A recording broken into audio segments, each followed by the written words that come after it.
रामराम मंडळी, हरिश्चंद्र देसाई कोल्हापूरकर सह्याद्री डिस्कवरीमध्ये आपलं सहर्ष स्वागत। आज आहे नरक चतुर्दशी म्हणजेच दीपावली। सर्वांना दीपावलीच्या लाख लाख हार्दिक शुभेच्छा। आणि नरक चतुर्थी दिवशी आपल्याकडं एक प्रथा आहे की ही जे सातविणीचं झाड आहे, या सातविणीच्या झाडाची जी साल असते त्या सालीचा रस काढून खातात। तर तो रस का काढून खातात त्याला बरीचशी कारणं आहेत। आणि ही जी वनस्पती आहे हिची हिचा जो रस काढला जातो सालीचा, हा आरोग्यदायी असतो। वर्षभर आपल्या शरीराला किंवा स्किनचं कोणतंही इन्फेक्शन होत नाही, अशी बरीचशी कारणं जी आहेत आयुर्वेदातली तुम्ही गूगल केलं तर तुम्हाला पाहायला मिळेल। आणि असं जे आरोग्यदायी जे झाड आहे आणि जे नरक चतुर्थी दिवशीच हे जे साल खातात, तर ते आपण आज काय करायचे आहे, त्याची सालेचा रस काढून कसा खायचा हे तुम्हाला मी दाखवणार आहे। चला तर आपण आता ह्याची साल पहिली काढून घेऊ।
ही बघा साल,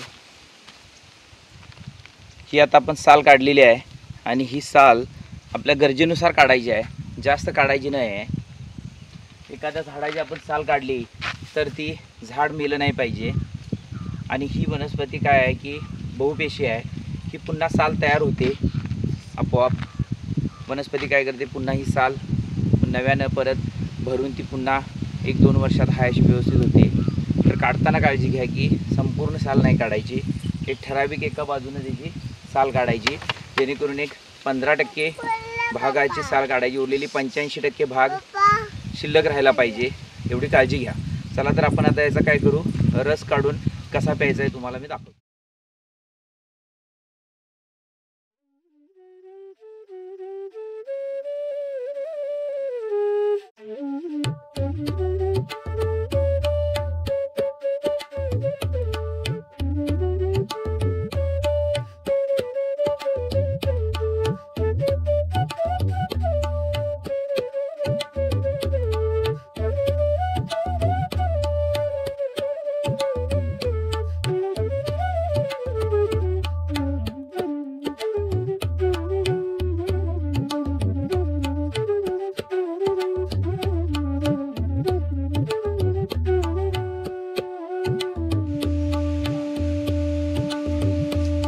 चला तर आपण सातविणीच्या सालीचा अगदी आता रस बनवलेला आहे, तुम्हाला दाखवला आहे कसं बनवायचा। त्याच्यात आपण ताक मिक्स केलेला आहे, ताक सगळ्यात महत्त्वाची गोष्ट आहे।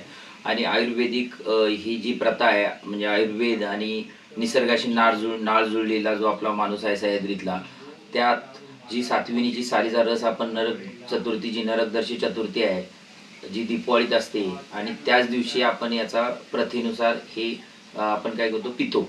तर ह्या पिण्यामागचे उद्देश भरपूर असतील। कारण का तर ज्यावेळी सायन्स नव्हतं किंवा पारंपरिक पद्धतीनंच जी आयुर्वेदिक ट्रीटमेंट केली जायची, त्याच्यातलाच हा एक भाग आहे। ज्या त्या सीझनमध्ये जी ती फळं येतात त्याच पद्धतीनं त्या वनस्पतींचा त्या सीझनमध्ये उपयोग केला पाहिजे, याचं एक उत्तम उदाहरण आहे। तर अशा पद्धतीनं आरोग्यदायी ही जी सातवीण आहे याचे त्वचा रोगासाठी पण उपयोग होतो। बऱ्याचशा आयुर्वेदात जर तुम्ही आयुर्वेद सातविणीचा जर गूगल केला तर तुम्हाला त्याचे सगळे फायदे बघायला मिळतील। आणि आता आपण ही प्रथा कायम ठेवलेली आहे। आज देखील आपण नरकदर्शी चतुर्थी आहे आणि या दिवशी आपण या सातविणीच्या सालीचा आपण काय करणार आहे, रस काढून त्याची चव बघणार आहे आणि आपण हे आज पिणार आहे।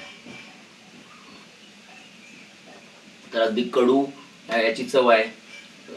जर तुम्हाला या पद्धतीने ह्या म्हणजे प्रथेनुसार जर सातवीण खायची असेल तर कोणत्याही तज्ञ व्यक्ती किंवा जुन्या वयस्कर व्यक्तींना दाखवून त्याचं प्रमाण किती घ्यायचं हे ठरवूनच ते खावं असं मी आपल्याला सुचवतो।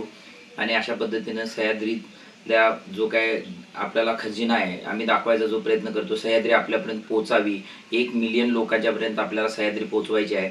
त्यासाठी चॅनलला सबस्क्राईब करा, इतरांनाही शेअर करा आणि नवीन एक व्हिडिओ पाहण्यासाठी सह्याद्री डिस्कवरीशी कनेक्टेड राहा. जय हिंद, जय महाराष्ट्र, धन्यवाद.